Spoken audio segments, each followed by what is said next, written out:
Bonjour à tous. J'espère que vous m'entendez bien.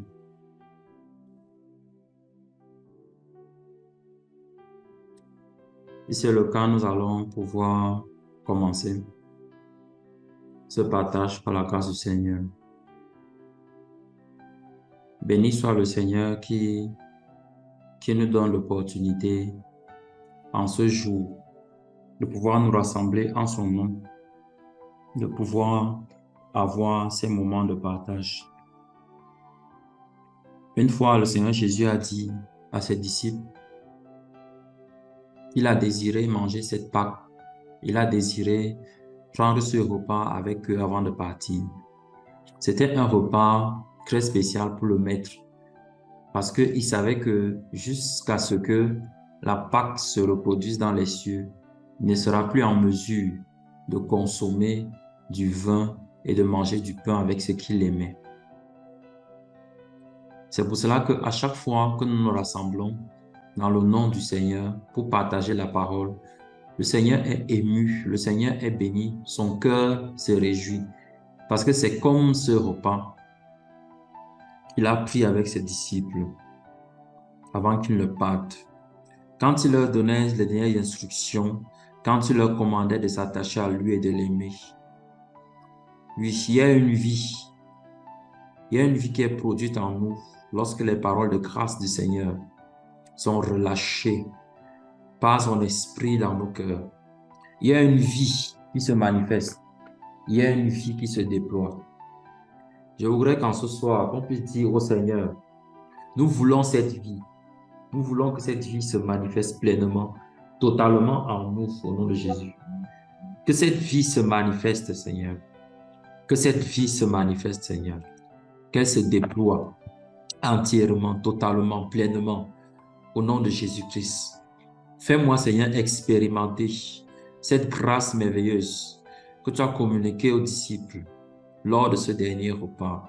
Lorsqu'ils étaient en communion avec toi, ils comprenaient le sens de tes paroles. Rien ne leur était plus caché. Tout ce que tu leur disais, ils saisissaient profondément ce que tu étais en train de leur dire. Parce que tu avais ouvert leur entendement. Parce que l'Esprit avait opéré dans leur cœur. Et tes paroles n'étaient plus énigmatiques, mais ils les comprenaient de manière claire et véritable. C'est ce que nous voulons, Seigneur. Accorde-nous cette grâce de saisir la quintessence, la profondeur de la grâce de chacune de tes paroles, pour que cela produise en nous la vie, Seigneur, au nom de Jésus. Oui, répands sur nous. Répands sur nous cette grâce, cette caractéristique particulière de ton esprit, qui nous éclaire dans les moments sombres, qui nous donne la lumière lorsque les ténèbres épaisses viennent pour remplir nos cœurs et qui nous donne de saisir la grandeur de ton œuvre au nom de Jésus. Papa, merci. Merci pour cette œuvre de grâce que tu fais. Merci Seigneur pour cette action. Merci pour ce que tu déploies au milieu de nous. Nous te bénissons et nous te rendons grâce. Au nom précieux de Jésus. Amen.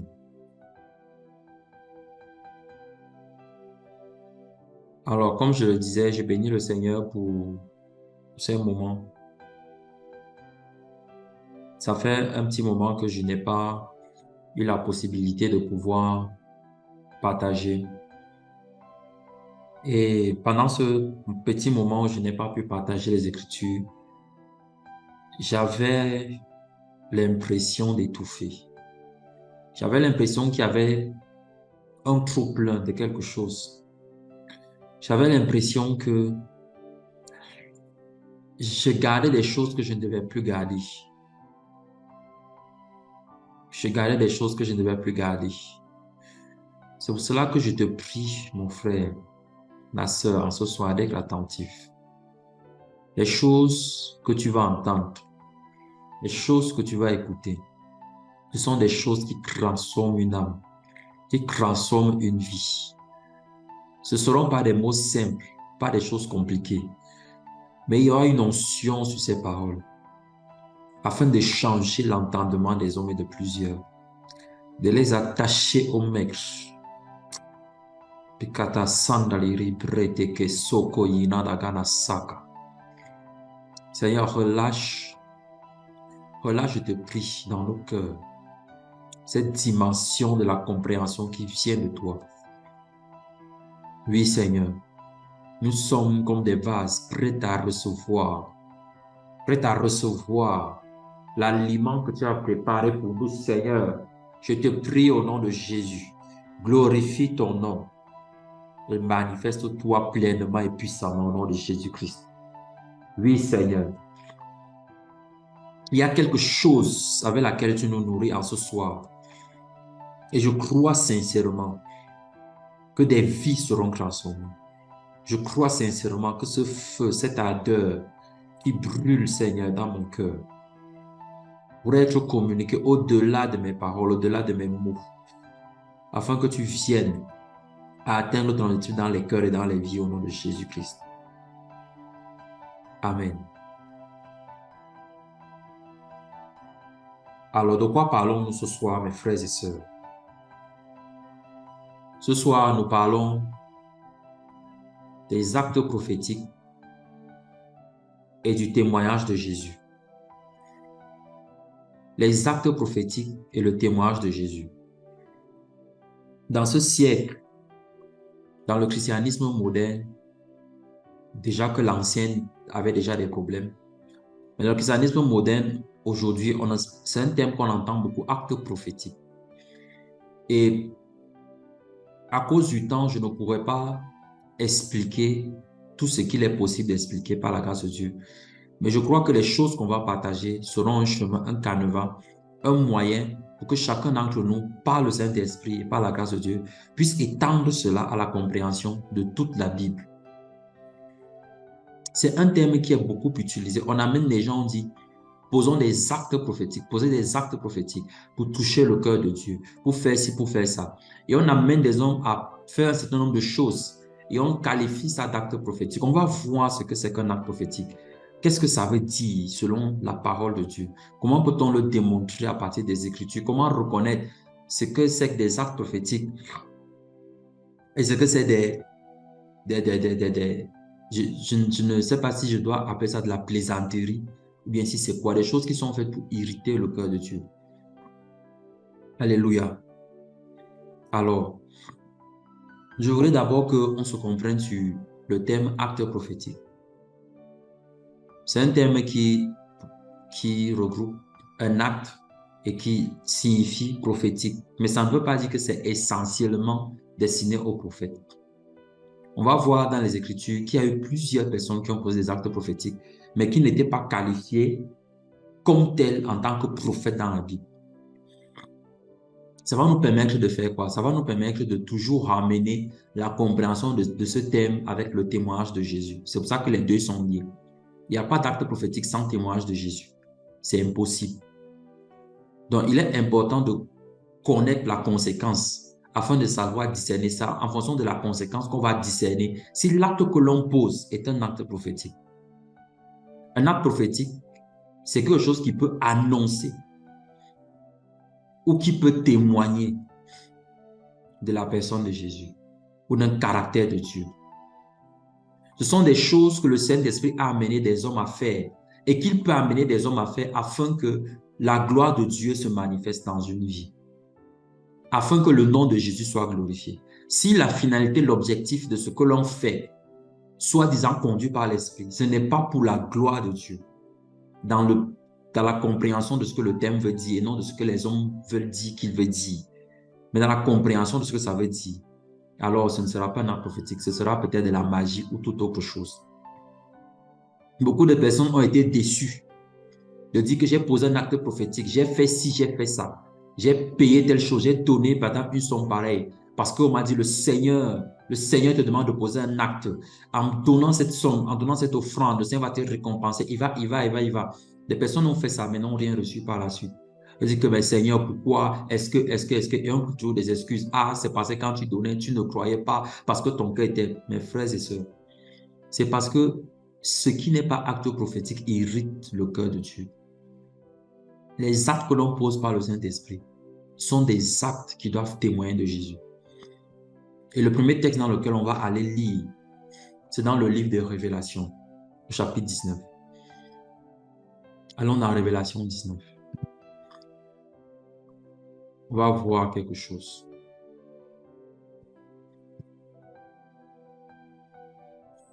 Révélation chapitre 19. Alors, bien comprendre Révélation 19, il faut lire Révélation 18.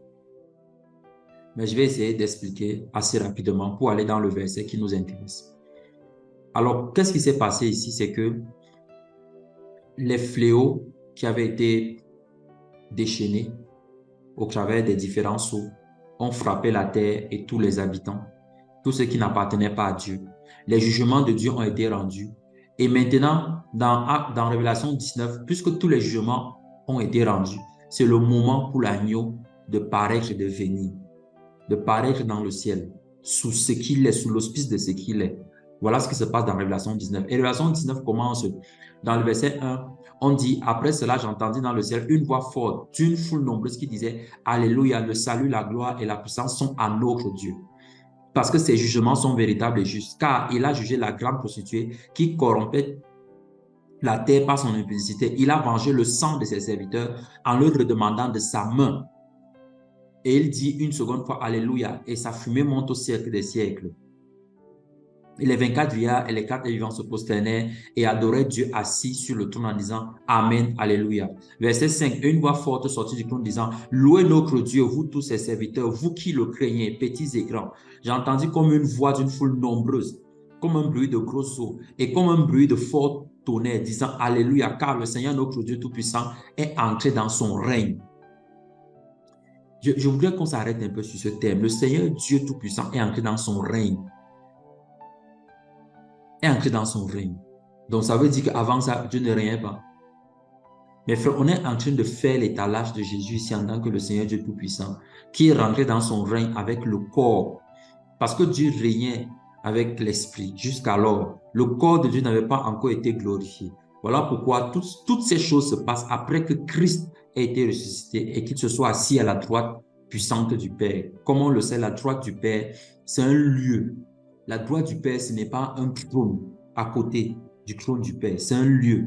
Et ce lieu-là, c'est encore de ça dont on parle dans Jean chapitre 4, lorsque Jésus parle du lieu esprit et vérité. C'est un lieu dans lequel le Saint-Esprit peut amener un homme afin de connaître les secrets du Père. C'est dans ce lieu que le Saint-Esprit prend les choses qui sont en Christ pour nous les révéler. C'est dans ce lieu que le Seigneur peut nous montrer des choses qui vont arriver, des choses qu'il veut faire au travers de nos vies. C'est lorsqu'un homme réside dans ce lieu-là, qu'on appelle la droite du Père, qui peut expérimenter les actes prophétiques. Ce n'est pas possible autrement. Ce n'est que comme ça qu'il peut recevoir les instructions des choses qu'il doit faire. Des choses qu'il doit faire. Voilà pourquoi si quelqu'un n'est pas dans ce lieu-là, c'est facile qu'on te berne, c'est facile qu'on te trompe, qu'on te dise que le Seigneur m'a dit de te distant. Alors que dans ce lieu-là, le Seigneur révèle sa pensée à tous ses enfants. Il n'y en a aucun qui réside là-bas qui ne connaisse pas la pensée de Dieu. Donc, il n'y a rien qui vienne à surprendre un enfant de Dieu. Il n'y a rien. Il n'y a rien. S'il réside dans ce lieu-là, le Seigneur lui fera connaître son dessein. Alléluia. Et voici le Seigneur Tout-Puissant, Dieu est entré dans son règne. Et réjouissons-nous et soyons dans l'allégresse et donnons-lui gloire, car les noces de l'agneau sont venues. Et son épouse s'est préparée. Et il lui a été donné de se revêtir d'un fin lin, éclatant pur, car le fin lin, ce sont les œuvres justes des saints. Donc, on est en train de décrire de quoi l'épouse sera vêtue pour qu'elle puisse entrer dans les noces. C'est le fin lin. Le fin lin, ce sont les œuvres des saints. Donc, il ne suffit pas de faire des œuvres, mais encore, il faut d'abord être saint. Or, Hébreux, chapitre 10, le verset 14, nous dit quoi? Que par une seule offrande, il a amené une fois pour toujours à la perfection ceux qui sont sanctifiés. Donc, par l'œuvre de la croix, nous sommes sanctifiés, nous sommes amenés à la perfection. À partir du moment où nous appartenons à Christ, les œuvres que nous posons sont des œuvres justes, des saints. Parce qu'on n'est pas saint à cause de nos œuvres, on est saint à cause de l'œuvre de la croix. Et en demeurant dans cette sainteté, les œuvres que nous posons, c'est un vêtement dont on est en train de se revêtir. Voilà pourquoi le diable fait tout pour amoindrir, pour fatiguer l'amour des chrétiens, afin que plusieurs arrêtent de poser des actes, des œuvres justes. Mon frère, ma soeur, je voudrais te dire, en ce jour, que le jour où tu arrêteras de poser les œuvres justes, ce jour-là aussi, tu seras nu. Ce jour-là aussi, le vêtement qui est le fin lin te sera ôté. Parce que le fin lin, ce sont les œuvres des justes, les œuvres des saints, les œuvres justes des saints. des œuvres justes des saints. Pourquoi le monde t'amènerait-il à ne plus persévérer dans les voies droites du Seigneur, à ne plus pratiquer la compassion, la miséricorde, l'amour, à ne plus pratiquer ces choses parce que soi-disant, on t'aurait trahi? Les œuvres justes des saints, c'est le vêtement qui nous permet d'entrer dans les noces de l'agneau. Et la déclaration de l'ange au verset 9, c'est elle qui m'intéresse. Et l'ange dit, écrit, heureux sont ceux qui sont appelés au festin des noces de l'agneau. Et il me dit, ces paroles sont les véritables paroles de Dieu. Donc, après que tout se soit passé, après les sauts, après la colère, en fait, les véritables paroles de Dieu étaient cachées après les jugements. Et les véritables paroles de Dieu, c'est que heureux sont ceux qui sont appelés au festin des noces de l'agneau. Il y a un sens très profond de ce que l'ange est en train de dire à Jean ici.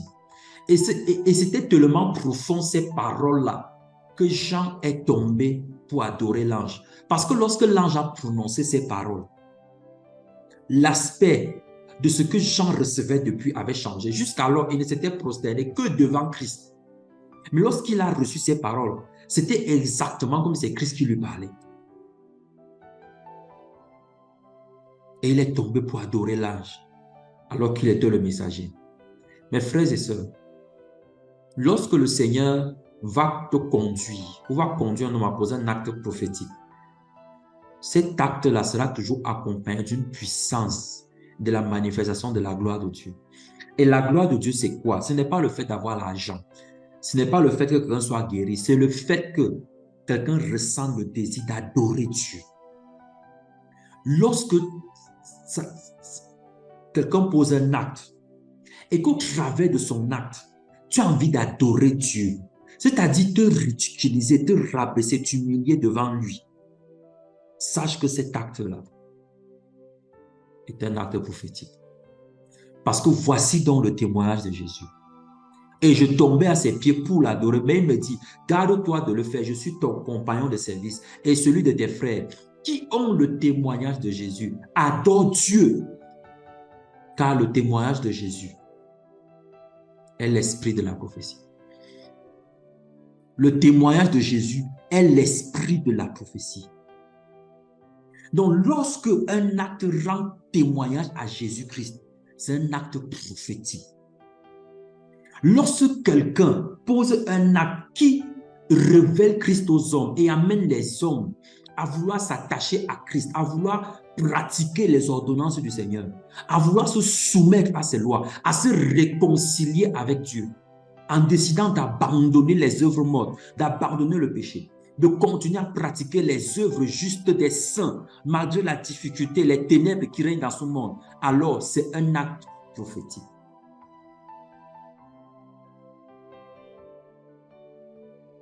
Je suis ton compagnon de service et celui de tes frères qui ont le témoignage de Jésus. Comment peut-on reconnaître qu'un homme a le témoignage de Jésus? On va lire ça dans les Écritures tout à l'heure. Mais c'est dans quoi? C'est dans le fait que quand on regarde cet homme pratiquer, quand on regarde cet homme vivre, on peut lire la vie de Christ au travers de cette personne.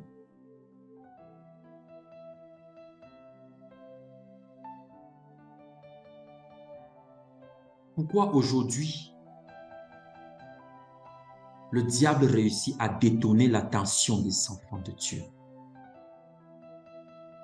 À leur faire croire que les actes prophétiques, ce sont des choses qui vont forcément leur apporter un plus en termes de finances, de matériel, en termes de dons ou d'onction. Qu'est-ce que Jean a reçu ici en termes d'onction? Qu'est-ce que Jean a reçu ici en termes de grâce? Qu'est-ce qu'il a reçu? Est-ce qu'il a reçu un nouveau don prophétique? Est-ce qu'il a reçu une parole de sagesse, une parole de connaissance? Est-ce qu'il a reçu une profondeur dans la puissance des miracles? La seule chose qu'il a reçue, c'était le désir d'adorer Dieu. C'est pour ça que l'ange lui dit, je sais ce que tu veux faire. Tu fais juste ça devant la mauvaise personne. Prosterne-toi devant le trône. Un acte prophétique ne va jamais amener celui qui le reçoit à adorer celui qui l'a posé. Ce n'est pas possible. Un acte prophétique n'amènera jamais, je reprends, ne va jamais amener, si c'est moi qui pose cet acte et que tu reçois ce feu pour adorer Dieu, lui obéir, se soumettre à lui, désirer une réconciliation, vivre une vie ardente par le Saint-Esprit, tu n'auras jamais le désir de m'adorer moi. Tu n'auras jamais le désir de vouloir te prosterner devant moi. Mais tu auras le désir de te prosterner devant le Seigneur. Se prosterner devant le Seigneur, c'est reconnaître que nous ne sommes rien aux yeux de Dieu. C'est de reconnaître qu'il peut vivre sans nous. Il peut faire tout ce qu'il fait là sans nous. On n'est pas indispensable. On n'est rien dans cette société. On ne vaut absolument rien. Si ce n'est la valeur qu'il nous donne lui-même par son amour. Lorsqu'on prend conscience de ça, il est en train d'adorer Dieu. Lorsqu'on prend conscience que sans Dieu, il n'existe pas. Pas du bout des lèvres, mais de se dire que qu'est-ce que je ne suis qu'une poussière, un vent qui souffle aujourd'hui et qui demain n'est plus. Qui aujourd'hui peut être là respirant, mais demain couché mort. C'est parce que les hommes ne sont pas conscients de ça qu'ils pratiquent des œuvres mauvaises. C'est parce que les hommes ne sont pas conscients de ça qu'ils peuvent vivre comme s'ils étaient maîtres de leur propre vie. Pourquoi les chrétiens aujourd'hui planifient des choses sans penser à faire l'œuvre de Dieu? Pourquoi aujourd'hui des gens peuvent travailler 23 heures sur 24 afin de se mettre bien dans leur vie, mais sans pour autant réfléchir à ce que le maître doit tirer de l'essence de leur existence sur cette terre? Pourquoi le diable a-t-il aveuglé autant les frères? Pourquoi est-ce que le malin a-t-il autant trompé l'Église? Parce qu'on leur a fait croire que les actes prophétiques, c'est tout le reste, sauf ce que je suis en train de dire.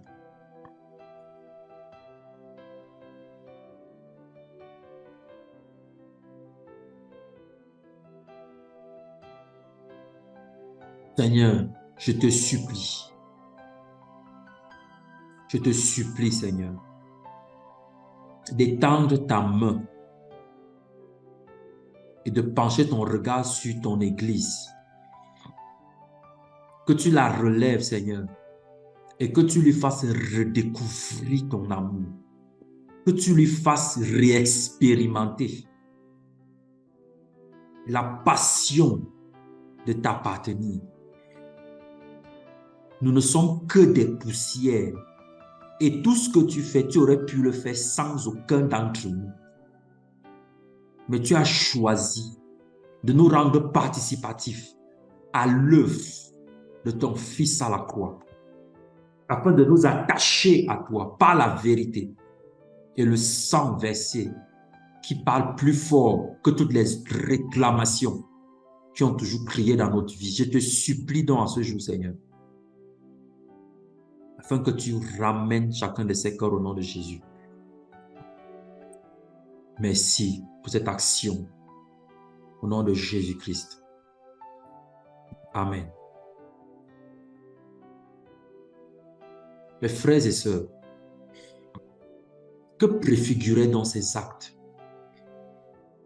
Ces actes, lorsqu'ils sont posés ou lorsqu'ils étaient posés dans le cadre de ce partage, on va d'abord rester essentiellement dans les actes qui étaient posés. Lorsque ces actes étaient posés, c'était pour amener la vie. C'était pour amener une compréhension, une révélation de ce que le Seigneur, comment il allait nous traiter, ce qu'il allait faire pour nous dans la nouvelle alliance. On va aller lire un texte qui le prouve. Ouvrons dans le livre de 1 Pierre. 1 Pierre, chapitre 1, du verset 10 au verset 12.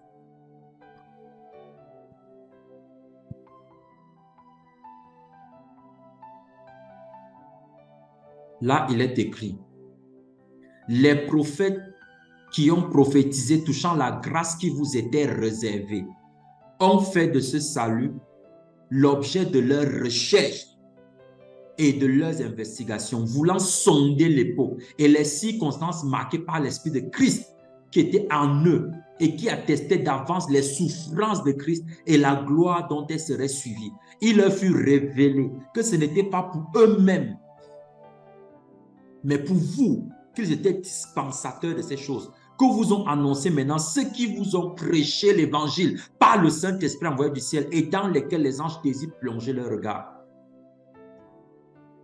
Voilà ce que préfiguraient ces actes. Ces actes, lorsque le Seigneur, lorsque les prophètes qui avaient l'esprit de Christ, comme c'est précisé ici, ils ont fait de ça l'objet de leur recherche.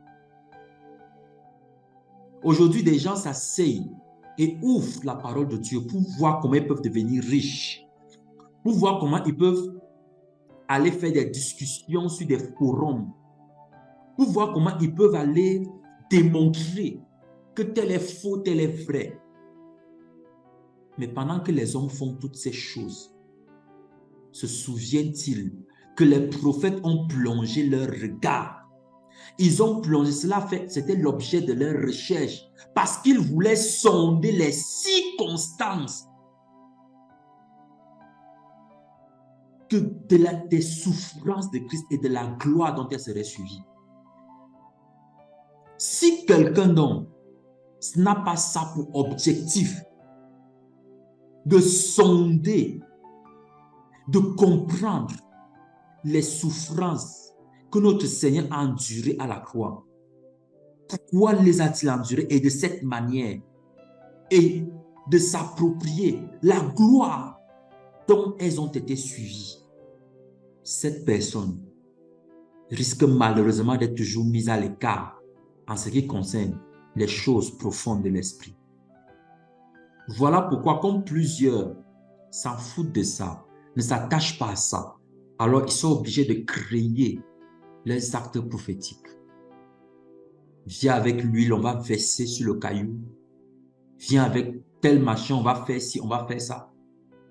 Apporte l'eau, on va bénir, on va mettre le sel dedans. Achète un sac de sel, on va foutre, comme on dit. On va rendre ça pur. Regardez les choses comme ça.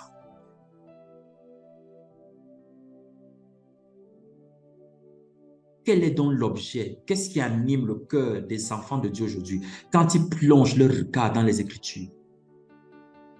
C'est pour aller confirmer les paroles de grâce qu'ils ont reçues? Est-ce pour essayer de s'attacher à Christ profondément? Ou bien est-ce pour soutenir une doctrine qu'ils ont reçue dans l'église locale? Ou bien c'est pour rencontrer le Seigneur de vie? Il leur fut révélé que ce n'était pas pour eux-mêmes, qu'ils n'étaient que les dispensateurs de ces choses. C'est-à-dire qu'eux, ils n'allaient que donner l'explication, mais sans pour autant jouir de ce que cela devait apporter dans leur propre vie. Est-ce qu'aujourd'hui, il y a des enfants de Dieu? Y a-t-il des chrétiens?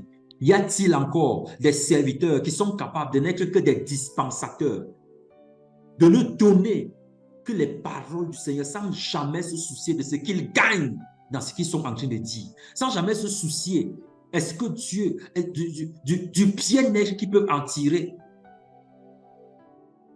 Ils n'étaient que les dispensateurs. Voilà pourquoi dans Hébreux 11, on dit, ils n'ont pas fait cas de leur propre vie. Le monde n'était pas digne d'eux. Et pourtant, on leur a fait subir toute forme de choses. Aujourd'hui, dès qu'on parle mal d'un enfant de Dieu, dans un poste, ça devient un drame. Tout le monde doit être informé. On prie déjà, on intercède. On commence à dire, Seigneur, vois-tu ma souffrance? Est-ce qu'on est sérieux, mes frères et sœurs? Est-ce ça, les actes prophétiques que l'on doit poser? On prie contre des personnes pour que ces personnes meurent, que leur vie s'arrête, parce qu'on nous a mal regardés.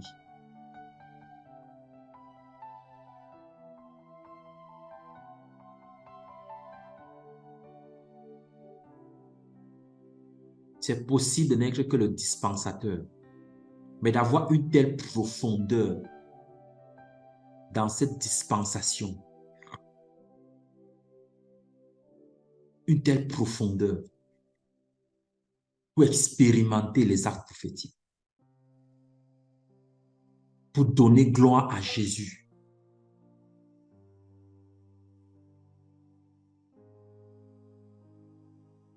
Oh.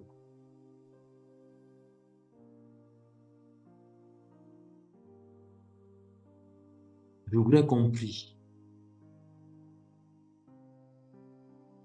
qu'on dise au Seigneur de restaurer ce fondement dans nos cœurs et dans nos vies.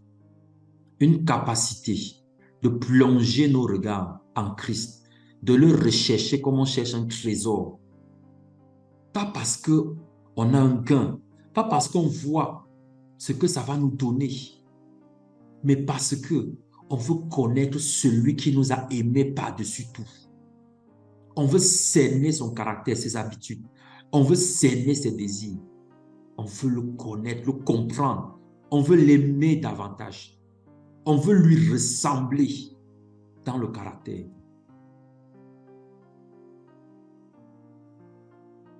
Seigneur, déverse une huile. C'est une huile de grâce. Une huile, Seigneur, qui nous donne de plonger dans les fondations, les fondements que tu es, au nom de Jésus. Une huile qui nous donne, Seigneur, de créer en nous un tel détachement vis-à-vis de tout ce que les hommes et de ce que le malin veut communiquer à nos cœurs et qui nous donne, Seigneur, de plonger en toi. Que tu sois l'objet de nos investigations. Lorsqu'on parle d'investigation, on parle d'enquête profonde et sérieuse, comme un inspecteur qui évalue tous les indices afin de cerner, de comprendre, afin d'avoir la bonne compréhension pour résoudre son affaire. Seigneur, nous ne voulons laisser aucun indice nous échapper. Nous voulons te cerner, te comprendre, te connaître, parce que tu nous as aimés par-dessus tout. Donne-nous, accorde-nous la grâce, Seigneur, de pouvoir comprendre par ton esprit que tu as répandu sur l'Église, de pouvoir comprendre, Seigneur, la dimension, la profondeur des souffrances que tu as endurées pour nous, d'avoir cette compréhension, cette révélation, cette vision de toi et de pouvoir cerner la gloire qui a été manifestée à la croix afin que nous soyons rachetés, que nous puissions nous revêtir des œuvres justes, des saints, comme des vêtements au nom de Jésus-Christ. Je te prie, Seigneur, d'ouvrir cet entendement aujourd'hui, dans nos cœurs et dans nos vies, au nom de Jésus. Donne-nous, Seigneur, cette profondeur que les apôtres avaient, cette grâce qu'ils avaient, cette grâce que les prophètes, Seigneur, qui te servaient avaient, de pouvoir passer du temps pour comprendre les choses que tu leur disais. Au nom puissant de Jésus, je prie afin que la légèreté vis-à-vis des choses qui concernent le royaume soit ôtée de nos cœurs. L'empressement que l'ennemi met souvent dans nos cœurs lorsqu'il s'agit de faire les choses qui te concernent, de finir vite et d'aller faire quoi? Nous te prions, Seigneur, brise cela aujourd'hui au nom puissant de Jésus-Christ. Que tu sois l'objet de nos investigations, l'objet de nos recherches. Accorde-nous la grâce de sonder les circonstances, les époques, de tout ce que tu veux nous faire expérimenter en toi au nom de Jésus-Christ. Accorde-nous cette grâce, Seigneur, c'est ce que nous voulons, c'est ce que nous recherchons. Béni sois-tu pour cette sainte passion que tu répands dans nos cœurs. Au nom de Jésus. Amen.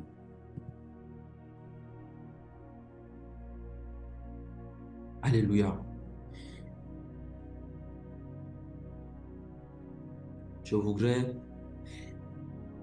qu'on essaie d'avancer un peu en parlant de c'est quoi le témoignage de Jésus par rapport à ce que Jésus même a dit. On a vu déjà dans Révélation 19:10 que témoigner de Jésus, c'est adorer Dieu. Donc quand quelqu'un dit que j'adore Dieu, il est en train de témoigner de Jésus. Il est en train de dire qu'il est le Fils qui est sorti du sein du Père. Il est en train de rendre gloire à l'auteur du salut éternel qui nous a été donné par le Père. Maintenant, Jésus lui-même a parlé du témoignage. On va aller lire ça. On va lire dans 2 textes. On va d'abord lire dans Jean chapitre 7. Jean chapitre 7.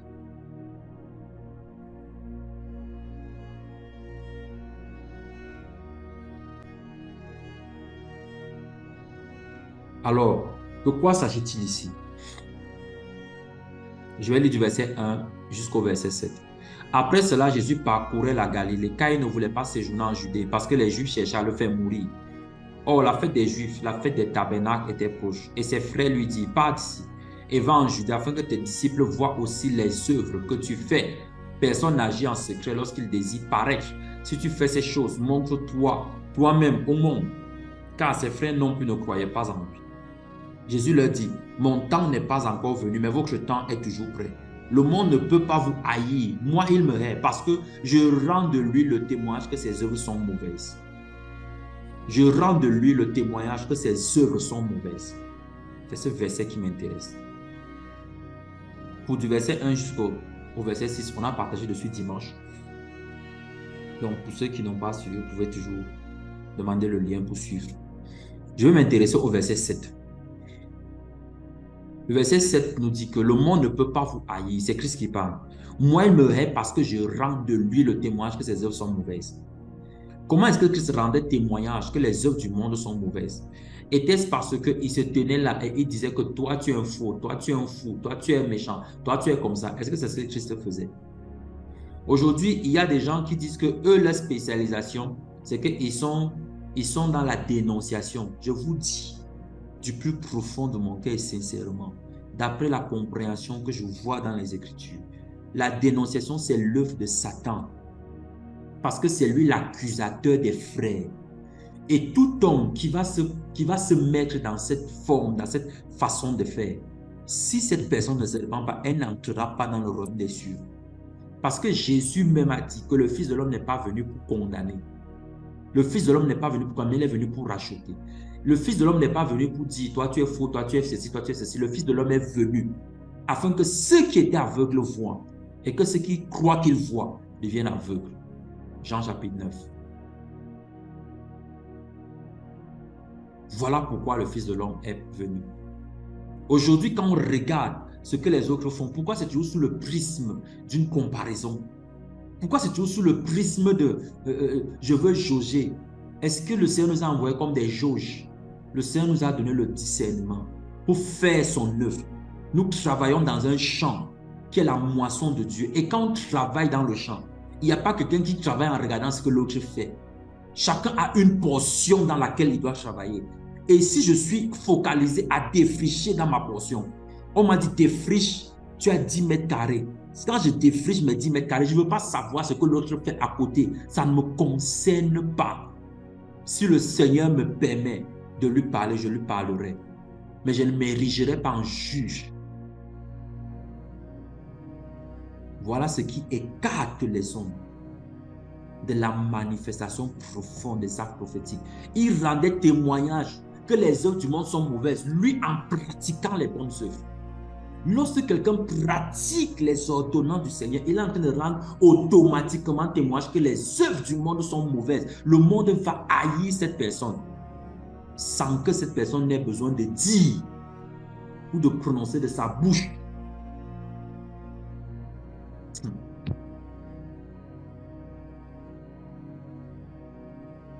Vous ne vous êtes jamais posé la question de savoir pourquoi est-ce que lorsque un enfant de Dieu se met à prier, les gens autour réagissent. Tu veux montrer que tu pries plus que qui? Mais quand le musulman va cogner sa tête au sol, personne ne lui dit ça. Vous ne trouvez pas c'est étrange? Il sort d'une réunion et dit que je m'en vais prier. Personne ne conteste. C'est normal. Mais lorsque un enfant de Dieu rempli du Saint-Esprit dit que je ne peux pas être là, je suis en train de prier, tu pries plus que qui? Tu penses que nous aussi, on n'est pas des chrétiens? C'est parce que tu es en train de rendre témoignage que leurs œuvres sont mauvaises. en pratiquant les ordonnances du Seigneur. Ce sont des actes prophétiques que tu poses parce que tu rends témoignage, comme Christ a dit, que les œuvres du monde sont mauvaises. Voici les véritables actes prophétiques. Lorsque tout le monde finit de rejeter un frère, de le blesser et que tu lui tends la main, c'est un acte prophétique parce que tu es en train de faire ce que Christ a annoncé qu'il allait faire. Qu'il venait, pas pour ceux qui sont bien portants, mais pour les malades. Vous avez entendu, en toute honnêteté, en toute franchise, depuis ces 10 dernières années, un homme te dit qu'un acte prophétique ressemble à ça. On a amené des gens à acheter les huiles, à faire des choses.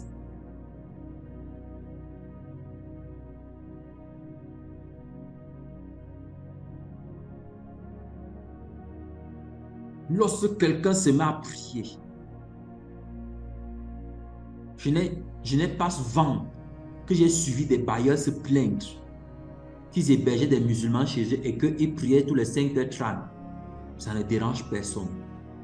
Mais dès qu'un enfant de Dieu rempli du Saint-Esprit, animé du zèle de l'évangile et de l'amour des âmes, comme le roi aime ces âmes-là, se met à prier, on dit que tu déranges déjà.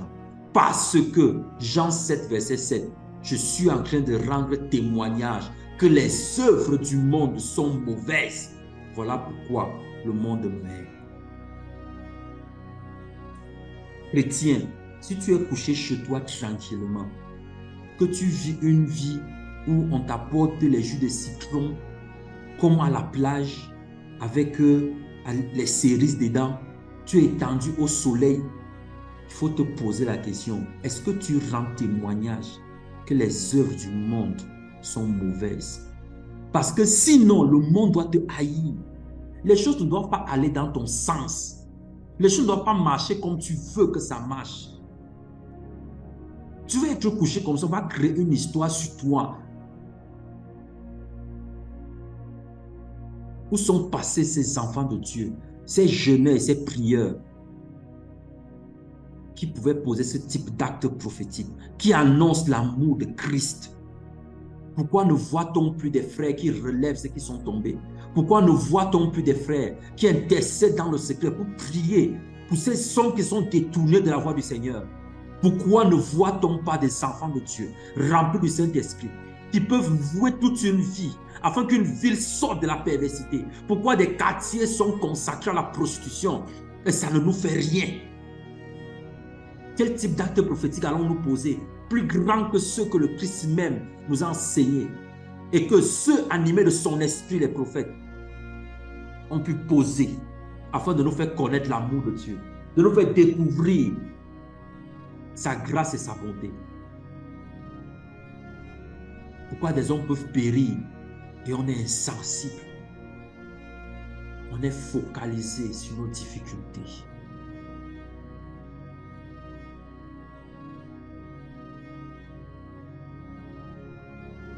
Que ces fardeaux tombent au nom de Jésus-Christ. Que ces fardeaux que l'ennemi a déposés sur nous tombent au nom de Jésus. Que ces fardeaux tombent au nom de Jésus-Christ. Qu'ils tombent tous. Et puisse le fardeau du Maître venir sur nous avec douceur et sobriété. Puisse encore le Maître réveiller dans nos cœurs, dans nos vies, des vies de jeûne, des vies de supplication et de prière, afin qu'en pratiquant ces ordonnances, en posant ces actes prophétiques qui témoignent de Christ, de son amour, de sa bonté, de sa miséricorde envers les pécheurs, qu'au travers de ça, des hommes voient la lumière. Et une fois le maître est venu devant un figuier et il a dit, voici déjà 300 que je viens devant ce figuier et il ne produit pas de fruits, je veux le couper. Mais le serviteur a dit, non maître, attends encore un peu. Je vais creuser autour. Je vais mettre du fumier. Je l'arroserai, j'en prendrai soin. Et l'année prochaine, s'il n'a pas produit, tu le couperas. Voici les actes prophétiques que le Seigneur attend de nous. Ce que Moïse a posé à la montagne lorsque le Seigneur a dit, je vais détruire ce peuple. Moïse a dit, je préfère que tu me détruises moi. Y a-t-il encore des gens qui prient comme ça? Y a-t-il encore des enfants de Dieu qui intercèdent avec une telle profondeur, qui disent que Seigneur, je mets ma vie en jeu pour le salut de ces hommes, pour le salut de cette nation. Y a-t-il des hommes qui pleurent et qui supplient le Seigneur pour voir des transformations, pour voir l'évangile être répandu? Y a-t-il plus grand que cet acte que Moïse a posé, de troquer sa vie contre un peuple de rebelles? Il est en train d'annoncer que lorsque le Seigneur viendrait, sa vie serait changée contre des criminels que nous étions. Et aujourd'hui, à peine trouve-t-on des personnes qui peuvent être décédées de cette manière. Nous sommes trop occupés à résoudre nos problèmes. Nous sommes trop occupés à dire, Seigneur, délivre-nous de ci, délivre de ça. Ne vois-tu pas les problèmes que nous avons? Nous sommes trop occupés à dire, Seigneur, viens-nous en aide. Mais que feront tous ces hommes et ces femmes qui ne voient pas la lumière de Christ, qui sont sous les ténèbres, retenus captifs par le Dieu de ce siècle qui a aveuglé leur intelligence? Où sont passés les intercesseurs? Où sont passés les âmes qui prient avec le cœur de Dieu?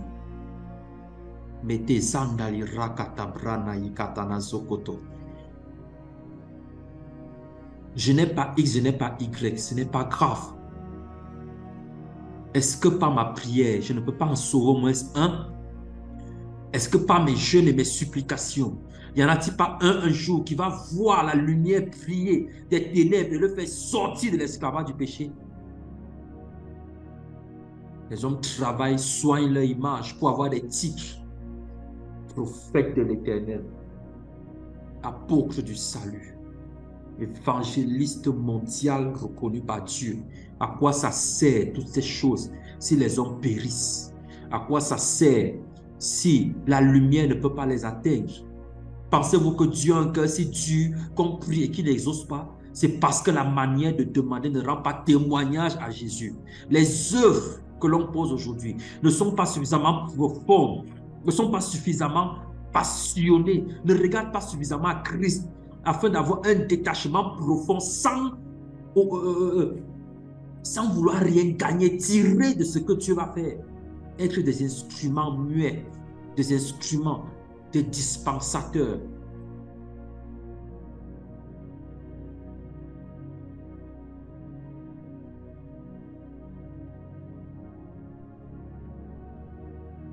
Cette sainte passion brûle de nouveau dans nos cœurs au nom de Jésus. Cet acte prophétique que Moïse a posé sur la montagne en disant, Seigneur, si tu veux les consumer, toi tue-moi d'abord. Toi ôte d'abord ma vie. Je ne veux pas rester là et les voir périr. Je ne veux pas rester là et voir ces hommes aller en enfer. Je ne peux pas, Seigneur. C'est ce que Christ est venu faire. Voulez-vous libérer Jésus-Christ ou Barabbas? Il est resté silencieux. Le peuple a dit Barabbas. Oh, tout le monde savait qu'il était un criminel. Mais Christ a dit, si Barabbas doit mourir sous mes yeux, alors mon œuvre ne sera pas parfaite. Je suis venu pour les Barabbas. Je suis venu pour les Barabbas.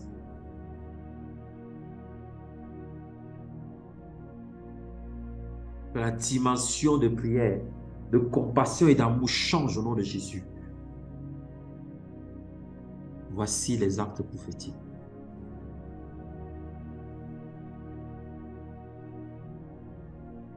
Je voudrais encore qu'on lise dans un autre texte. On va aller dans Jean chapitre 8, le verset 18.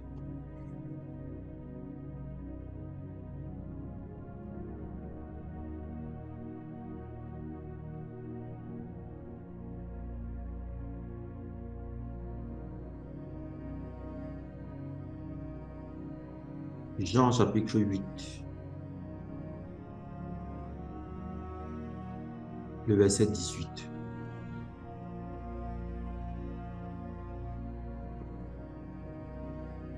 Suivez. Là, il est écrit.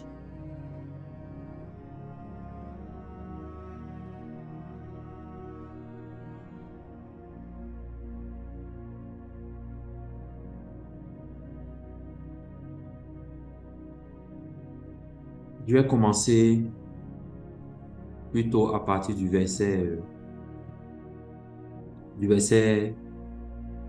14. Suivez ce que le maître dit.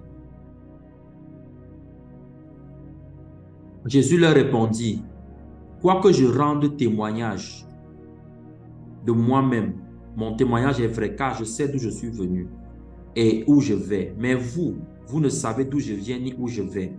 Vous jugez selon la chair, moi je ne juge personne. Et si je juge, mon jugement est vrai, car je ne suis pas seul, mais le Père qui m'a envoyé est avec moi. Il est écrit dans votre loi que le témoignage de deux hommes est vrai.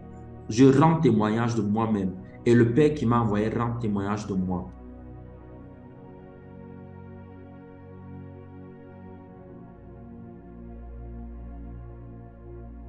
Je rends témoignage de moi-même, et le Père qui m'a envoyé rend témoignage de moi.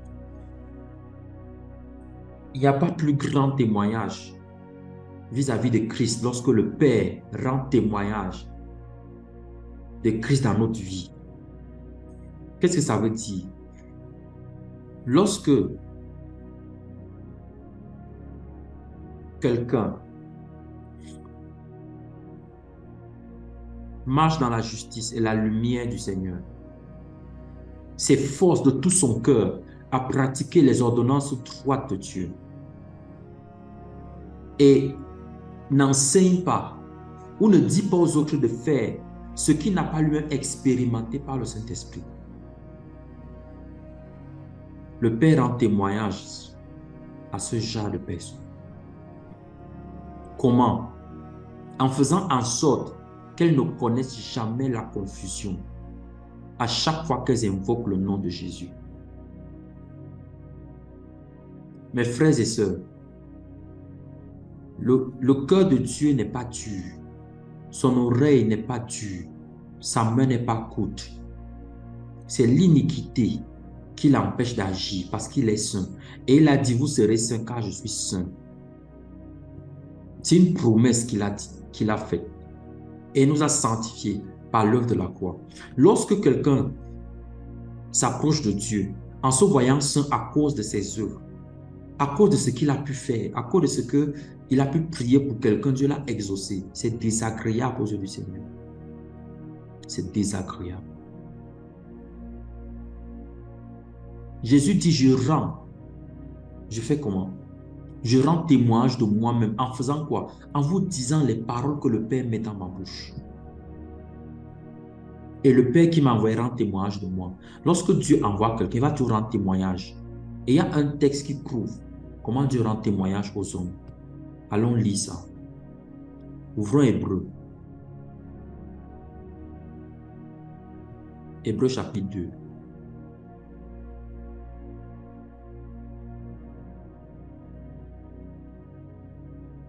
On va lire du verset 1 au verset 4. C'est pourquoi nous devons d'autant plus nous attacher aux choses que nous avons entendues, de peur que nous ne soyons emportés loin d'elle. Car si la parole annoncée par des anges a eu son effet, et si toute transgression et toute désobéissance a reçu une juste rétribution, comment échapperons-nous en négligeant un si grand salut qui, annoncé d'abord par le Seigneur, nous a été confirmé par ceux qui l'ont entendu? Dieu appuyant leur témoignage par des signes, des prodiges et divers miracles et par les dons du Saint-Esprit distribués selon sa volonté. Lorsque Dieu rend témoignage à un homme, il va appuyer ce que cet homme dit par des signes, des prodiges, des miracles et, plus important, par la dispensation des dons du Saint-Esprit au milieu de nous. Ça n'a aucun intérêt. Je vous dis, ça n'a aucun intérêt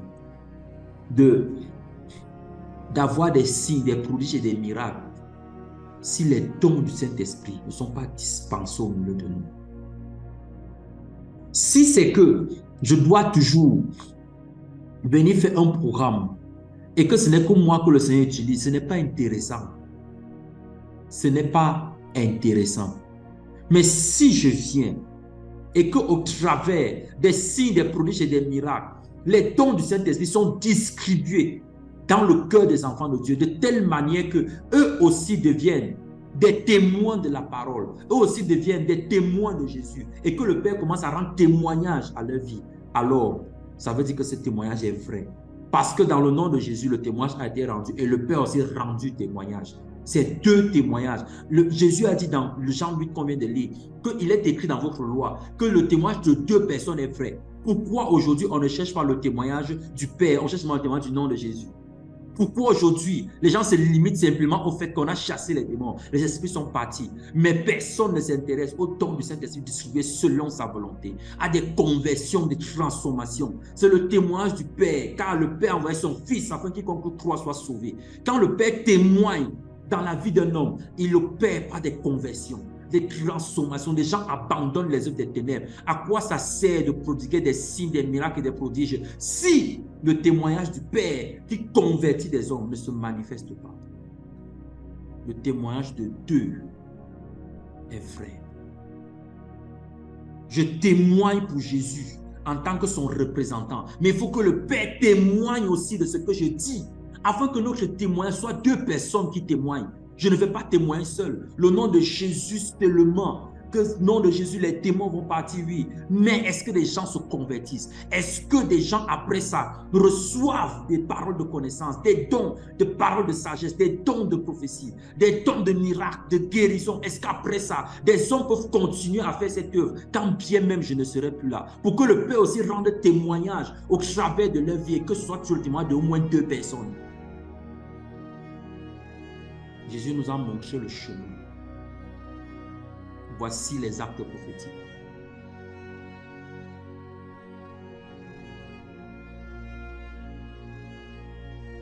Aujourd'hui, on dit grand programme.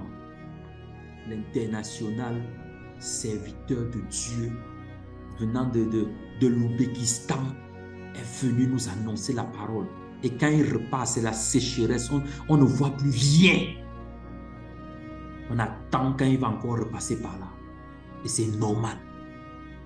On dit, il y a eu, le Seigneur s'est glorifié dans quoi? Dans quoi, mes frères?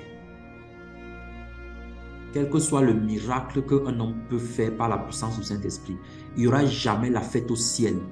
Mais lorsqu'un homme se convertit, les anges se rassemblent. Ils plongent leur regard dans l'évangile, comme Pierre a dit dans 1 Pierre 10 que nous avons lu. Dans cet évangile de grâce, ils voient comment le pécheur sort des ténèbres. Voici les actes prophétiques qui sortent les hommes des ténèbres, qui anéantissent la puissance du malin, qui font en sorte que lorsqu'on prie, on voit des conversions.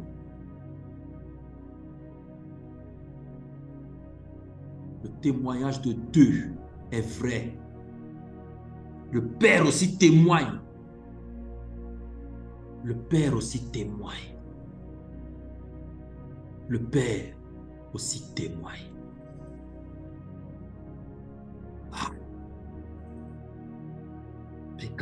Sakari breteke soko togonia riga salada gana kiteke rende ribreteke sokoli kalarakana yidada balakanda sandaranta yiketekere.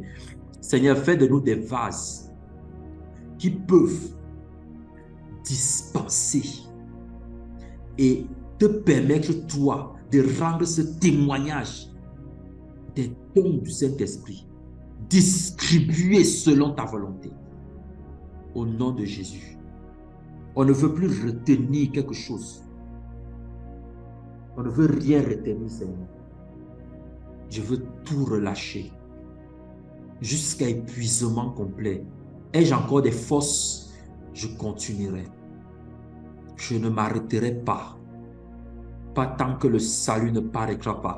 Pas tant que l'aurore ne pointera pas dans la vie de ces hommes et de ces femmes au nom de Jésus. C'est ma prière et ma supplication. Pour moi et pour mes frères, Seigneur. Pour moi et pour mes sœurs, Seigneur. Ceux qui écoutent maintenant, même ceux qui écouteront après. Au nom de Jésus. Amen.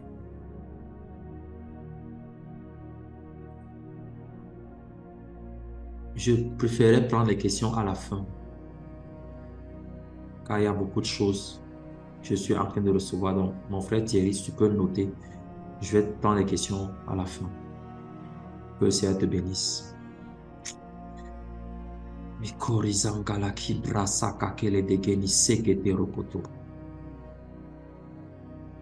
Je voudrais qu'on aille voir quelqu'un qu'on n'a pas souvent qualifié de prophète, mais qui a posé un acte prophétique. Allons dans le livre de Job. Job chapitre 19.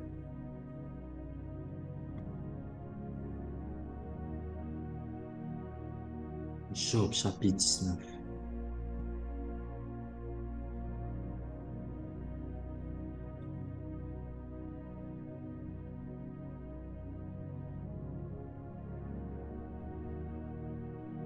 On va aller dans le verset.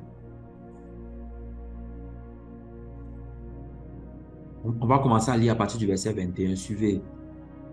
Je voudrais même qu'on commence à lire à partir du verset 13. Jusqu'au verset 26. Il est éloigné de moi, mes frères, mes amis se sont détournés de moi. Je suis abandonné de mes proches. Je suis oublié de mes intimes. Nous sommes dans Job chapitre 19. Je suis oublié de mes intimes. Je suis un étranger pour mes serviteurs et mes servantes. Je ne suis plus à leurs yeux qu'un inconnu. J'appelle mon serviteur et il ne répond pas. Je le supplie de ma bouche et c'est en vain. Mon humeur est à charge à ma femme et ma plainte au fils de mes entrailles. Je suis méprisé, même par des enfants. Si je me lève, je reçois leurs insultes. Ceux que j'avais pour confident m'ont en horreur. Ceux que j'aimais sont détournés contre moi. Mes os sont attachés à ma peau et à ma chair. Il ne me reste que la peau des dents.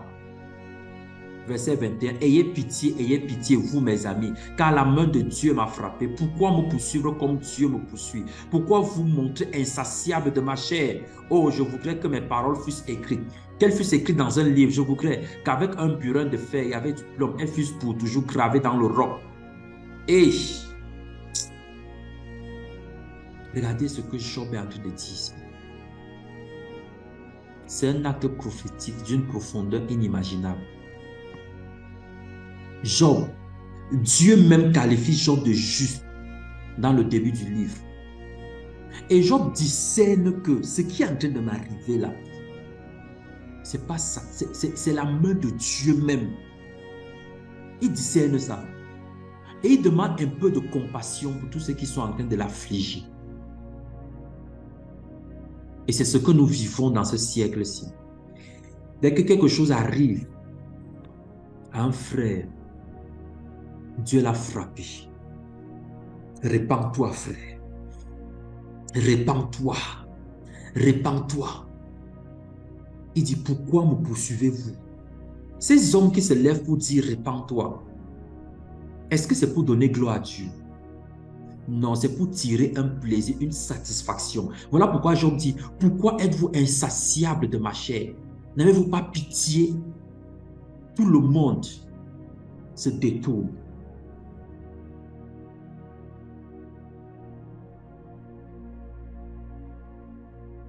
Il était en train de montrer que lorsque le Seigneur veut faire éclater sa gloire, il peut emprunter des chemins qui ne seront pas bons pour la chair.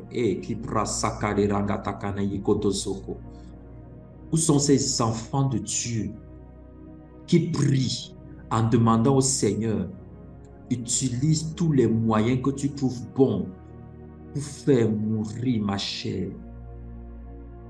Regardez le verset 25. Mais je sais que mon Rédempteur est vivant. Il dit que je veux que mes paroles soient gravées dans le roc, que mes paroles atteignent le cœur de Christ parce qu'il est le rocher des âges. Je sais que mon Rédempteur est vivant et qu'il se lèvera le dernier sur la terre. Après que tous les hommes aient fait ce qu'ils aient envie de faire, Jésus viendra.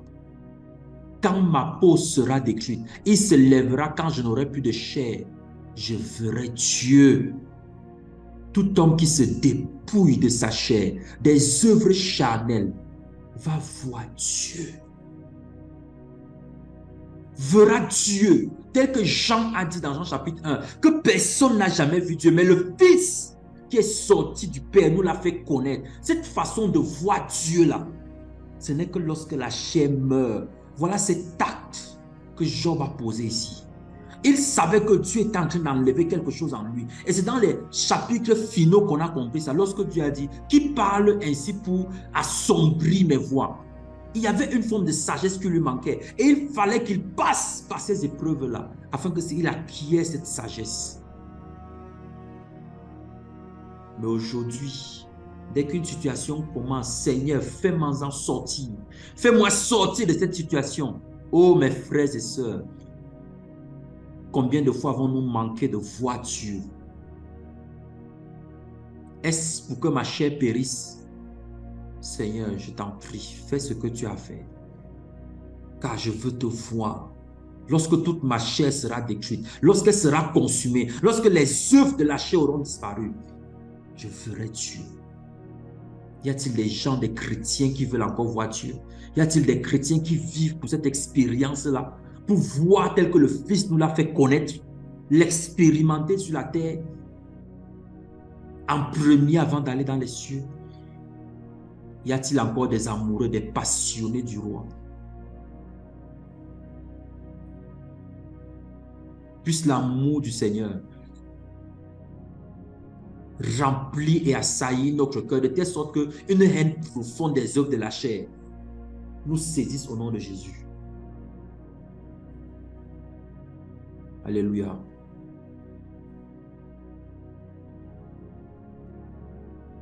On va voir un autre prophète qui a souffert. Oh!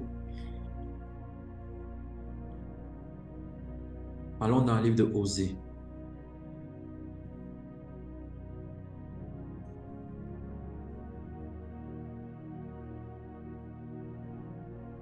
Allons dans Osée.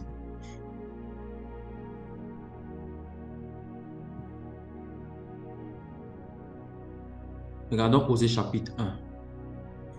Suivez.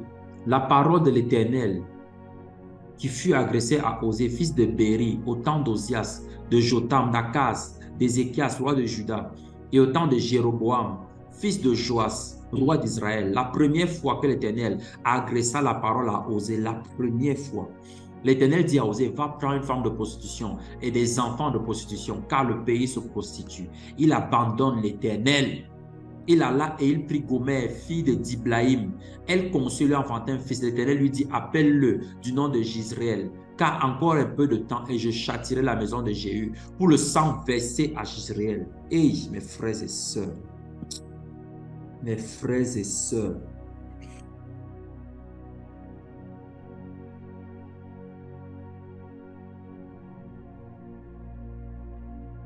pour ceux qui ne connaissent peut-être pas l'histoire, vous pouvez lire ça dans 2 Rois chapitre 9. Qui est Jéhu? Jéhu, c'est quelqu'un que Dieu a oint. Ce n'est pas Élisée qui l'a oint. Élisée a envoyé un des fils des prophètes pour aller oindre Jéhu, pour qu'il soit roi d'Israël. Et par lui, le Seigneur avait dit que je vais venger le sang. Je vais venger le sang. Le sang que Akab a versé sur mes prophètes et que Jézabel a fait verser le sang des prophètes pour glorifier Baal. Et Jéhu l'a fait. Maintenant, il dit qu'il va venger le sang versé à Israël par Jéhu. Vous voulez que je vous dise quelque chose? À chaque fois que le Seigneur oint quelqu'un pour que cette personne verse le sang,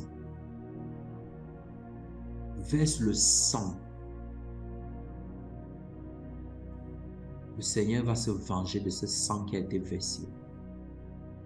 même si c'est un criminel.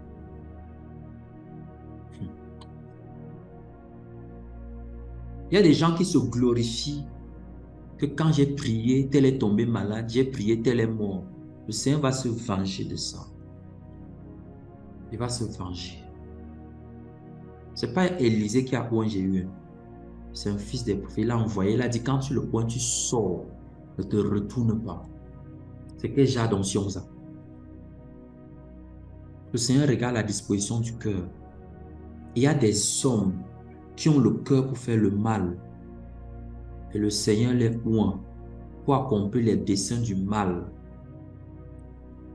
Son jugement contre des hommes. Ce n'est pas une bénédiction d'être l'instrument de jugement de Dieu. Ce n'est pas une bénédiction. Ce n'est pas une bénédiction. Ce n'est pas une bénédiction. Mes frères et sœurs, fuyez ça comme la peste. Ce n'est pas par ma prière qu'un homme tombera. Mes prières, ce ne sera que pour relever des personnes.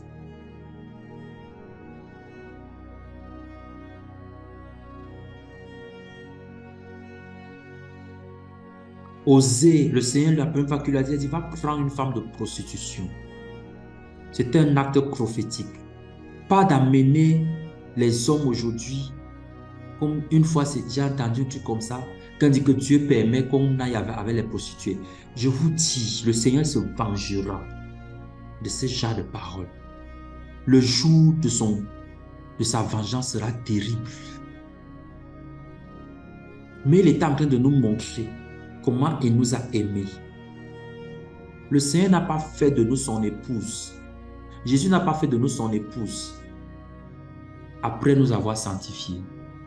Il a fait de nous son épouse avant de nous sanctifier, parce que pour qu'on puisse mourir avec lui, comme nous enseigne Romains chapitre 5, chapitre 6 et chapitre 7, pour revenir à la vie par la loi de l'esprit de vie en Christ, il fallait qu'on soit déjà unis à Christ. Donc Christ nous a passé l'alliance alors qu'on était encore des prostituées. Voilà pourquoi Romains chapitre 5 dit qu'à peine mourrait-on pour un juste. Mais Dieu a démontré son amour envers nous en ce que il a donné son fils alors que nous étions encore ses ennemis. Mes frères et sœurs, je ne sais pas si on se comprend très bien. Regardez ce que Osée a pu vivre, de savoir que ta femme est une prostituée et que des hommes couchent avec elle alors que vous êtes mariés. Le Seigneur est en train de nous montrer quelle dimension d'amour il allait manifester par le Fils pour les pécheurs que nous étions. Mais aujourd'hui, pour peu qu'on ait un peu de connaissances, on n'arrive pas à avoir compassion de ces personnes qui sont retenues par les chaînes du péché. Alors que le Maître nous a aimés quand nous étions encore des prostituées. Son cœur a été blessé. Quand vous continuez de lire Osée 1, son cœur était profondément blessé. De voir son peuple aller vers d'autres dieux, alors que c'est lui qui donne le mou, c'est lui qui donne la provision. Et aujourd'hui, cet acte prophétique a disparu. On ne voit plus des hommes de Dieu défendre ceux qui tombent dans le péché. On ne voit plus des frères venir comme, oh, Sem et Japheth ont fait. Ils sont venus avec un vêtement et ont couvert la nudité de leur père. On ne voit plus les enfants de Dieu faire ça. Dès qu'on aperçoit, regardez ce qu'il fait. Mes frères et sœurs, avons-nous compris ce que Osée a subi? Est-ce que Osée allait dans les routes et se plaisait que regardez, femme prostituée? Il aimait cette femme. Le Seigneur lui disait que aime-la. Voici ce que je ressens quand vous faites vos infidélités. Est-ce que je vous ai répudié? Où est la lettre de divorce qu'il a écrite? Mais aujourd'hui, pour un rien, les frères se séparent. Les actes prophétiques, les voici. Voici des hommes qui ont enduré des choses au-delà du compréhensible, au-delà de la mesure de l'entendement, parce qu'ils étaient dispensateurs de quelque chose. Quel est l'évangile que nous prêchons? Pourquoi nous sommes écartés de ces voies? On se mêle avec des païens pour parler en mal de ceux qui essayent de prêcher l'évangile. Parce qu'on cherche les défauts. On ne prend pas la peine de regarder ce qui est bien que Dieu fait par eux et de dire, Seigneur, je te prie, je veux être comme Sem et Japheth pour couvrir ces défauts jusqu'à ce que ses yeux s'ouvrent, jusqu'à ce qu'ils comprennent qu'il faut rectifier ça. La seule armée où on tue les blessés, c'est l'armée des chrétiens. La seule armée où on laisse les blessés, on ne les ramasse pas. On les laisse vivants entre les mains des démons, c'est l'armée des chrétiens. Voici Osée, femme prostituée.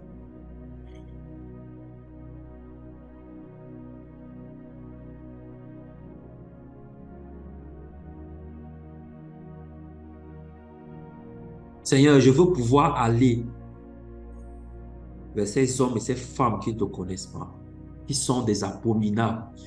Vers ces hommes et ces femmes, Seigneur, qui pratiquent les œuvres des ténèbres. Envoie-moi vers eux, Seigneur. Je leur dirai que tu les aimes. Je leur dirai que tu as un plan de salut pour eux. Je leur dirai qu'il est possible de sortir du péché. Osée n'a pas refusé de prendre cette femme parce qu'il est en train d'accomplir un acte prophétique. De la même manière, quand tu nous as vus dans notre boue et dans notre péché, tu n'as pas dédaigné aller à la croix. Tu n'as même pas demandé une garantie avant de mourir. Tu t'es laissé clouer dans la souffrance et la douleur pour des insensés comme nous. Et nous ne sommes pas capables de donner ce petit amour-là à nos frères et à nos sœurs qui sont retenus captifs par les œuvres des ténèbres. Accorde-nous ta patience, Seigneur. Accorde-nous ta patience envers les rebelles. Accorde-nous ta patience envers tous ceux qui ont l'entendement dur. Accorde-nous ta patience. Tu as dit dans le livre d'Hébreux chapitre 3 que Moïse a été fidèle dans toute ta maison, mais en tant que serviteur, de la même manière que Christ l'a été, mais en tant que fils. Il était le prototype de ton fils. Tout ce qu'il a fait, c'est parce qu'il était animé de cet esprit de miséricorde et de compassion. Rejeté, il intercédait pour son peuple. Maltraité, méprisé, il ne s'arrêtait pas d'intercéder, de prier pour eux. Aujourd'hui, Seigneur, dès que nous voyons quelqu'un qui est blessé, dès que nous voyons un défaut, nous levons rapidement pour pointer ce défaut du doigt. Seigneur, je te supplie, je souhaite que tu me rendes aveugle sur les défauts de mes frères. Je ne veux voir que les choses que tu voudrais que je vois. S'il y a 99 choses mauvaises, je veux voir là une chose qui est bonne. M'appuyer dessus pour te donner gloire et intercéder afin que les 99 autres deviennent des choses qui te donnent la gloire au nom de Jésus. Change ce paradigme dans mon esprit, Seigneur. Je te prie pour moi et pour mes frères, pour mes sœurs. Change-nous, Seigneur. Change-nous, Papa. C'est avec des cris et des larmes que je te le demande. Tu peux voir l'état de mon cœur présentement. C'est au-delà des mots que je dis. Je te supplie pour nous. Quand sommes-nous devenus les juges de nos frères? Quand nous allions-nous aux incultes pour jeter les pierres à ceux qui essayent de faire? Seigneur, je t'en supplie. Un vent de compassion dans nos cœurs au nom de Jésus. Dans nos cœurs au nom de Jésus.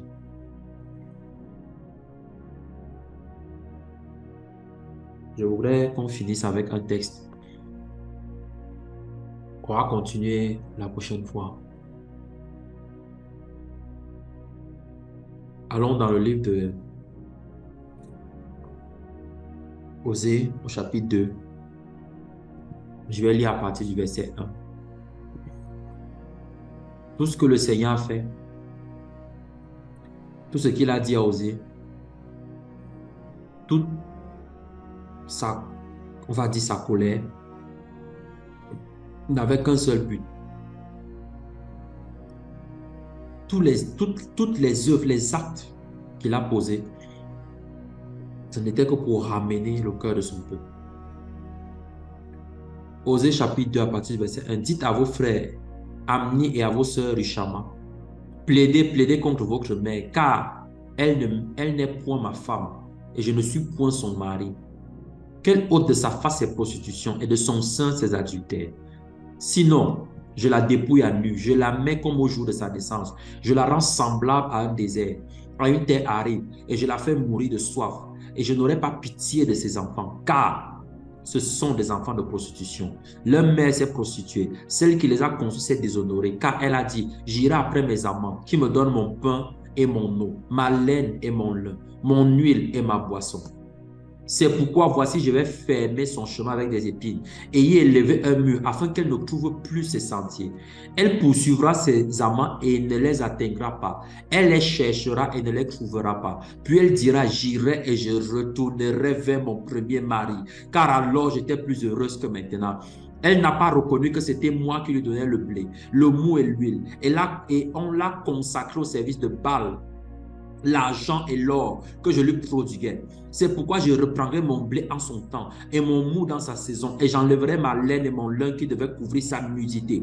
Et maintenant, je découvrirai sa honte aux yeux de ses amants, et nul ne la délivrera de ma main. Je ferai cesser toute sa joie, ses fêtes, ses nouvelles lunes, ses sabbats et toutes ses solennités. Je ravagerai ses vignes et ses figuiers, dont elle disait, c'est le salaire que m'ont donné mes amants. Je les réduirai en une forêt et les bêtes des champs les dévoreront. Je la châtierai pour les jours où elle encensait les Baals, où elle se parait de ses anneaux et de ses colliers, allait après ses amants et m'oubliait, dit l'Éternel. C'est pourquoi voici, au verset 14, je veux la tirer et la conduire au désert. Je parlerai à son cœur. Tout ce que le Seigneur a dit en haut là,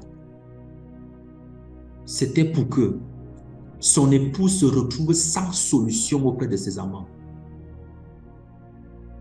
pour revenir à lui. Ça veut dire que si quelqu'un prie en disant que Seigneur, le Seigneur te montre que c'est l'argent qui est en train de détourner le cœur de cet homme, et que tu dises que Seigneur, enlève-lui cet argent qui revienne à toi. Si ton sentiment est pur et que ce n'est pas par jalousie de le voir dépouillé, mais en prenant pour excuse le nom du Seigneur, tu es en train de poser un acte prophétique.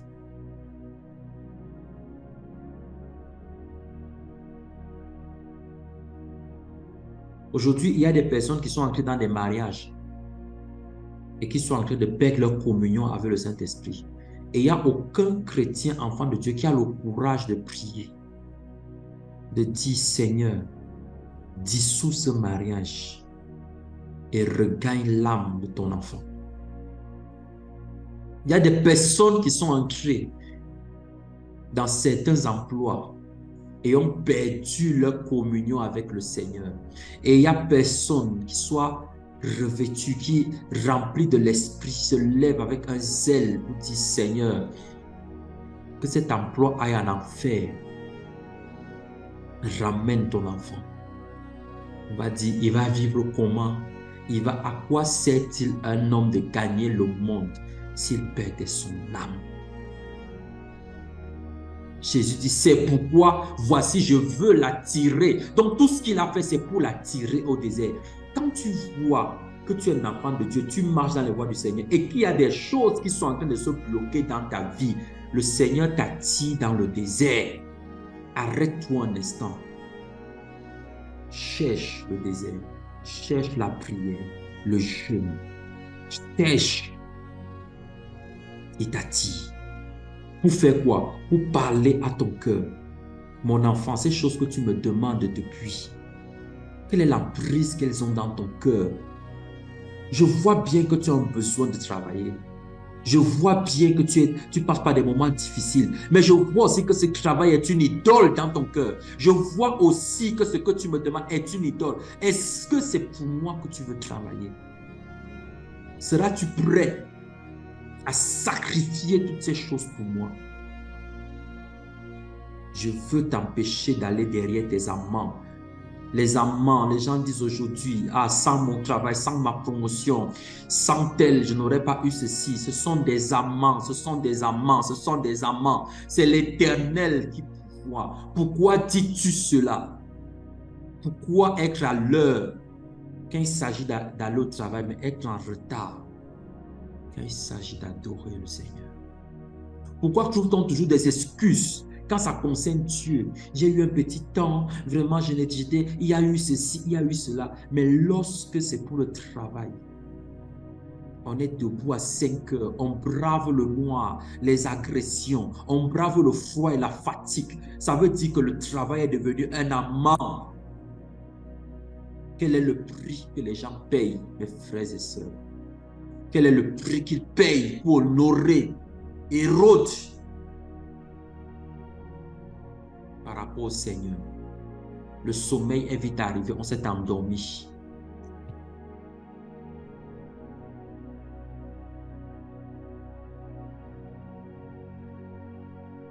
Je n'irai plus après ces amants.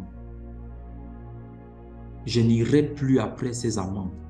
Tous ces amants qui me fatiguaient, tous ces amants qui me donnaient d'avoir du retard dans les choses du maître, dans les choses du royaume. Je n'irai plus après eux. Là, je lui donnerai ses vignes et la vallée d'accord comme une porte d'espérance. Et là, elle chantera comme au temps de sa jeunesse et comme au jour où elle remonta du pays d'Égypte. En ce jour-là, dit l'Éternel, tu m'appelleras mon mari et tu ne m'appelleras plus mon maître. J'ôterai de sa bouche les noms des Baals afin qu'on ne les mentionne plus par leur nom. En ce jour-là, je créerai pour eux une alliance avec les bêtes des champs, les oiseaux du ciel, les reptiles de la terre. Je briserai dans le pays l'arc, l'épée et la guerre, et je les ferai reposer avec sécurité. Je serai ton fiancé pour toujours.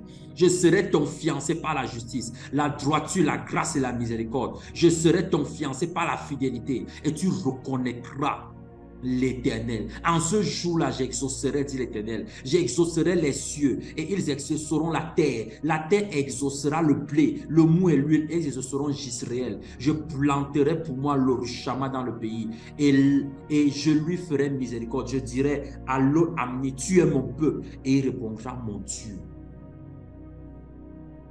Voici le projet du Seigneur. Voici l'acte prophétique. Les difficultés par lesquelles nous passons, ce n'est pas parce que Satan est fort, c'est parce qu'on court après des amants. Un amant peut être aussi une guérison. La guérison devient tellement importante que le reste ne compte plus.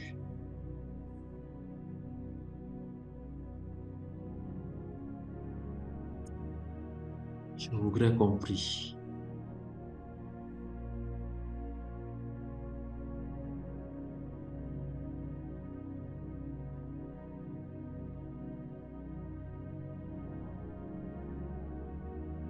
Seigneur, reçois et reçois ma louange, Jésus-Christ. Reçois ma louange, Jésus-Christ.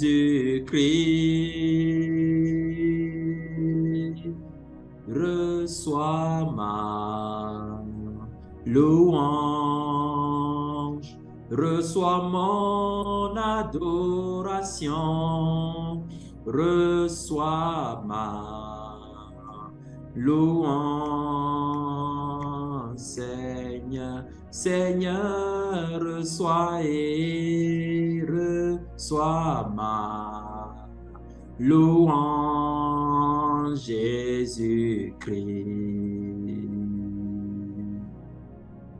reçois ma louange, Jésus-Christ, reçois ma louange, reçois mon adoration, reçois ma louange, Seigneur. Seigneur, je veux te donner ma louange, quelle que soit la situation dans laquelle je me trouve. Je veux regarder à ta bonté, car tes compassions ne sont pas épuisées. Elles se régénèrent chaque matin. Je veux ne plus m'arrêter sur les choses qui me manquent, les choses que je n'ai pas, pour être un instrument, entre tes mains. Accorde-moi la grâce de poser des actes prophétiques qui amènent les hommes à te rencontrer, à te connaître. Je veux m'effacer, je veux disparaître, je veux m'éteindre encore. Je te le demande au nom de Jésus. Fais-le par ta grâce, papa. Fais-le par ta grâce. Accorde-moi ton regard. Je te prie pour moi et pour mes frères et mes soeurs. Accorde-moi ton regard sur les hommes, de la manière que tu les vois. De la manière que tu les vois. Lorsque tu as parlé avec Jonas, Jonas t'a dit, voilà pourquoi je ne voulais pas venir prêcher à Ninive, car je savais que tu aurais compassion d'eux. Et tu lui as dit, si tu as mal pour un petit racin que j'ai fait pousser en une nuit, qui ne t'a demandé aucun effort, comment moi je n'aurais pas compassion de ce peuple que j'ai vu grandir devant moi, devant ces personnes qui ne savent pas distinguer leur gauche de leur droite. Accorde-nous ton regard, comme tu voyais Ninive. C'est pas comme ça que Jonas voyait Ninive. Jonas mesurait Ninive à la dimension de la connaissance qu'il avait de toi. Mais toi, tu savais que Ninive ne te connaissait pas comme Jonas te connaissait. Ninive ne savait pas que tu es compatissant et que tu pardonnes les iniquités. Ninive ne savait pas que malgré la profondeur de leurs péchés, tu étais en mesure de les racheter. Ninive ne savait pas. Il a fallu qu'ils expérimentent ça par la prédication de Jonas. Seigneur, je te prie, ôte de notre regard, ôte de notre regard, le regard de Jonas, et accorde-nous ton regard, toi, au nom de Jésus. Je veux que ma louange et mon adoration montent constamment vers toi. Je veux que mon obéissance, Seigneur, te glorifie toi, en rendant témoignage au monde que ses œuvres sont mauvaises. Ce n'est pas en m'affichant, ce n'est pas, Seigneur, en me faisant voir, ce n'est pas, Seigneur, en me projetant, non, mais c'est en pratiquant, en mettant en pratique les choses que tu me demandes de faire. Je te prie au nom de Jésus. Je te prie au nom de Jésus. Accorde-nous cette force d'aller vers ces personnes qui périssent loin de toi. De ne pas nous contenter de rester seulement avec ceux qui font comme nous. Avec ceux, Seigneur, qui ont déjà compris, avec qui nous sommes à l'aise, avec qui on n'a pas peur d'être blessés. Donne-nous aussi cette grâce d'aller auprès de toutes ces personnes qui ne te connaissent pas encore. Oui, Seigneur. Au nom de Jésus. Au nom de Jésus. Que ma vie soit une louange à la gloire de ton nom. Et que le parfum de mon adoration parvienne jusqu'à ton saint trône au nom de Jésus. Glorifie ton nom dans la vie de mon frère et de ma soeur. Merci, Père, parce que tu le fais. Au nom de Jésus, nous avons prié. Amen.